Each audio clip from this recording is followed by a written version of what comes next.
प्रेम कभी भी आधारहीन नहीं होता है। जैसा प्रेम का आधार होता है वैसा ही परिणाम फलीभूत होता है। इसलिए प्रेम का आधार सदैव ही उच्च कोटि का होना चाहिए।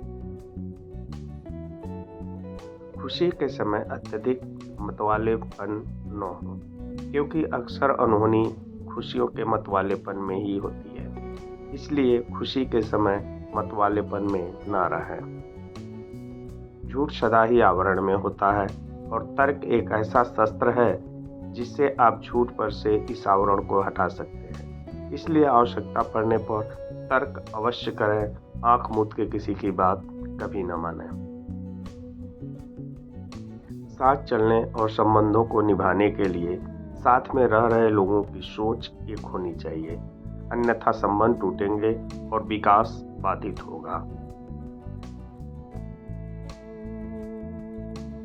जहां अपने ही अपनों के साथ छल कपट करने व झूठ बोलने लगे, वहां समझ जाना चाहिए कि अब संबंध मृत प्राय हो गए हैं। अब लोग विवशतावश साथ में हैं। अतः ऐसे लोगों से स्वयं के प्रति कभी भी अच्छे की उम्मीद नहीं करना चाहिए। क्रोध जब मूर्ख करता है तो स्वयं की हानि करता है।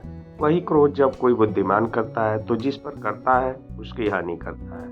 अब आप स्वयं के क्रोध से ही अपना मूल्यांकन कर सकते हैं कि आप किस श्रेणी में आते हैं। किसी भी परिवार में जब कोई सिर्फ अपनी ही संतान और पत्नी में बंध कर रह जाता है तो उस परिवार के सदस्यों में असंतोष और दुराव होने लगता है और अंततः परिवार खंडित हो जाता है। इसलिए कभी भी ऐसा न करें। किसी की वाणी और वचन पर विश्वास तभी करें जब आपको यह ज्ञात हो कि वो अपनी वाणी और वचन के प्रति पूर्णतः सत्यनिष्ठ है। अन्यथा आपके साथ छल कपट धोखा कभी भी हो सकता है। अंधविश्वासी और परंपरावादी लोगों के लिए तर्क विष के समान होता है। इन्हें ज्ञात ही नहीं कि जो तर्क से खंडित हो जाए वह कभी भी सत्य हो ही नहीं सकता है।